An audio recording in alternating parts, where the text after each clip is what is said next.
Havia treballat molt i durant molts anys per arribar fins on era avui. Juntament amb un grapat de somiadors graciencs, havien pres un camí diferent i incert, però ho havien aconseguit.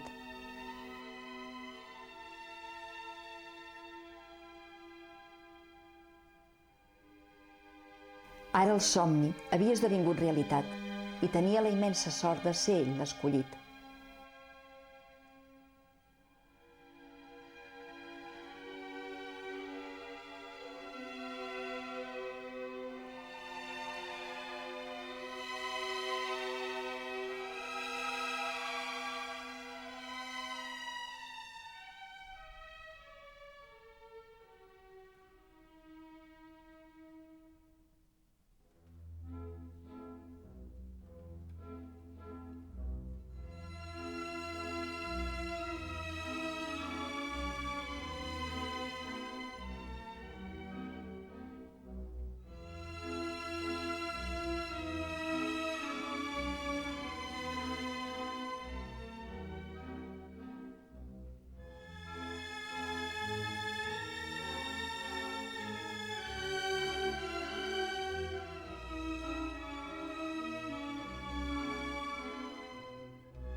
Sembla ahir, però ja fa 30 anys, vàrem obrir les portes d'un centre, a Pi i Margall, justament, en què donàvem entrada a un vent, el vent de mestral, que el vam triar per aquesta idea de que mestral es vincula, es relaciona amb el nom de mestre, i com que era un centre d'ensenyament de la llengua, doncs ens va semblar que era un nom adient, i era un vent que bufava amb força del nord-oest.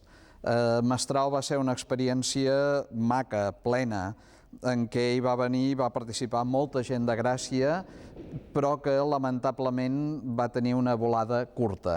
Això no vol dir que no tenim d'ell un record entranyable, perquè allà dintre s'hi van coure il·lusions i allà dintre justament, en part, va néixer la història de les Tres Bessones, com una de les coses més destacades d'aquella època i d'aquells moments en què tots encara patíem per si la democràcia s'instal·laria, s'enfortiria o no a casa nostra. Doncs sí, mira, de mestral vam passar a Tres Tombs, la nostra estimada botiga, llibreria, regals per nens, de tot, però sempre pensant en Gràcia, sempre pensant en donar un xic de lo nostre per aquesta Gràcia que tant ens estimem. En Jordi parla de 30 anys, jo parlo des que vaig néixer. Però, en fi, tots dos hem fet una pinya important a nivell gracienc, que crec que bé, que això ens ha portat a pensar en altres arrels, en altres inquietuds que tenim, i fins i tot pensar de marxar cap a Massanet, però amb el cor i el sentiment, sempre pensant en la nostra Gràcia. La nostra amistat amb Mussons comença ja a Mestral, continua en tota la trajectòria de Tres Tombs, fins, malauradament, el dia que ens va deixar. Jo crec que amb ell totes les iniciatives, totes les petites i grans coses que es feien aquí a Gràcia, ell vibrava i ell recolzava. I aleshores poder també això ens ha dut a que des de Massanet treballem i estiguem pendents de tot el que passa a la nostra Gràcia.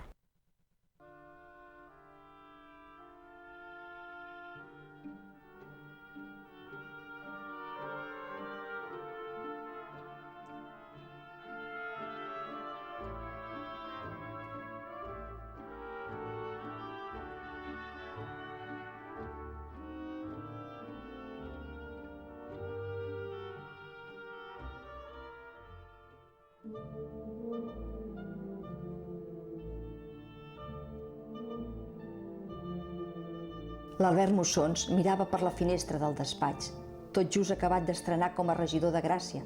D'alcalde, en deia ell. Feia un matí radiant i la calor començava a fer-se notar. Davant seu, el campanar de la plaça semblava com si li retornés la mirada amb complicitat.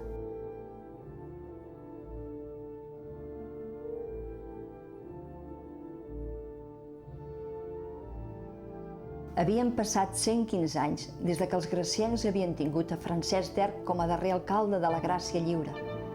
115 anys eren molts anys. Massa.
Ara ja no reculem tant en el temps, sinó és un fet recent.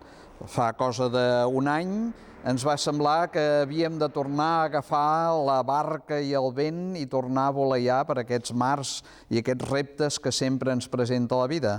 I vam dir, home, Mestral no, hem de canviar de direcció, a veure si la cosa s'enforteix i és sòlida, i vàrem triar el vent que ve de Grècia, el vent de Gregal. Amb aquest nom hem encetat un nou somni, una nova aventura que compartim amb tots els graciencs, perquè hi hem viscut molts anys i perquè en duem les arrels i n'estem empeltats, i també amb tot Catalunya. Editorial Gregal vol ser una microeditorial, però no per això menys sòlida, menys rigorosa, menys de qualitat que qualsevol de les que habiten aquest nostre planeta Terra. I ho fem en un moment en què ja ho sabem, que les noves tecnologies busquen i donen una mica d'empentes i de cops de colze en el món de paper, però estem convençuts que l'editorial, amb aquest doble vessant del llibre electrònic i del llibre en paper, ha de continuar omplint i donant aliment al nostre set d'esperit, de futur i d'aventura col·lectiva.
Més que una investidura, va ser un reconeixement a la seva trajectòria. Així havia estat i ell se'n sentia orgullós i agraït.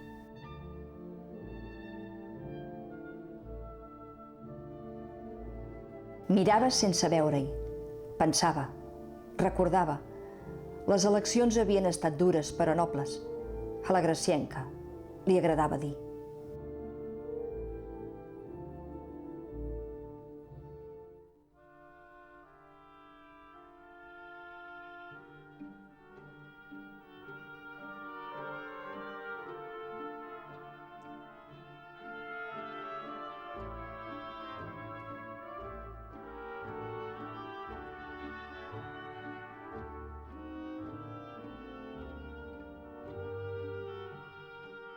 Mai hem deixat les arrels de Gràcia i les amistats. I això ens porta a que, evidentment, les nostres amistats han compartit la nostra vivenda de Massanet. I tot parlant, què farem, què deixarem de fer, com us va o com us deixa d'anar, vam arribar a la idea de muntar aquesta microeditorial parlant amb el Joan, i el Joan tenia la idea també d'escriure una novel·la. Aleshores, tots dos parlant moltes estones, amb la il·lusió i amb la idea de dir sí que ho farem la novel·la, doncs nosaltres procurarem de tindre l'editorial més o menys en marxa i engegar-la. I tot això parlant un dia, parlant un altre, un dia ens trobem a casa, un altre dia baixem a Gràcia, arribem amb aquesta il·lusió, amb aquest principi final d'una novel·la ja feta, escrita, i una il·lusió per part nostra d'una microeditorial també realitzada. Aquestes dues il·lusions s'han complementat i realment això ens porta a una força molt gran